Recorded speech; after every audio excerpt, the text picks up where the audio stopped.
So Trump is insistent on testing these new nukes. Retired General Jack Keane, a Fox News senior strategic analyst. We're going to ask you to talk about it. What do we know about this in context? Yeah, well, I think a couple things. It's been rumored for years that Russia and China have been testing nuclear weapons. I mean, our intelligence services know the answer to that question. I don't ask questions like that, so I honestly don't know. Okay. But I think that is what he's referring to here. And I think one of the things we will do, and that is we're replacing our nuclear weapons.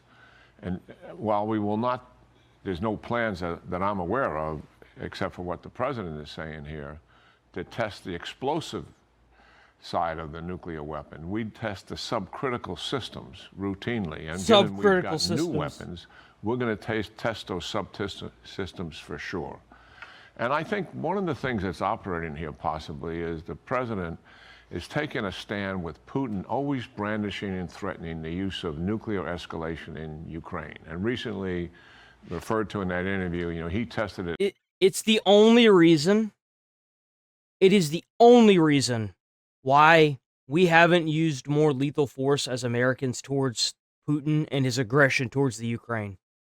Is because he has nuclear weapons. We are pussyfooting around with Vladimir Putin because he has nukes. That's why. That's why we're pussyfooting around. A nuclear underwater drone powered by, it could carry a nuclear weapon and also a cruise missile. He wasn't testing the nuclear piece of it, he was testing the delivery system. And he's always threatening, if you do X, I'm going to elevate and possibly use a nuclear weapon. That actually paralyzed the Biden administration, to be quite frank about it, because we delayed tanks being brought into the country doing that. We delayed HIMARS because of it. Then we delayed ATACMS because of it. And we delayed F-16s. All of that did what? It protracted the war. So I think that's another thing in the background here for the president. He's not going to submit to that kind of threats. And I believe he believes, like most of us do, those are hollow threats being made by Putin to intimidate us and coerce us into behavior that he favors. Yeah. So more to follow. Well, it worked with Sleepy Joe Biden, but it's not going to work with Trump. And hopefully with whatever president we get after Trump, it won't work either. Because the thing is that the only people that should decide if they should give up land to Vladimir is the Ukrainians.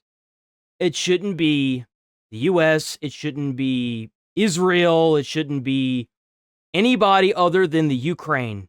And it should be their decision to give up their land for peace. And if they don't want to do that, they shouldn't have to do that. Honestly. Certainly this issue.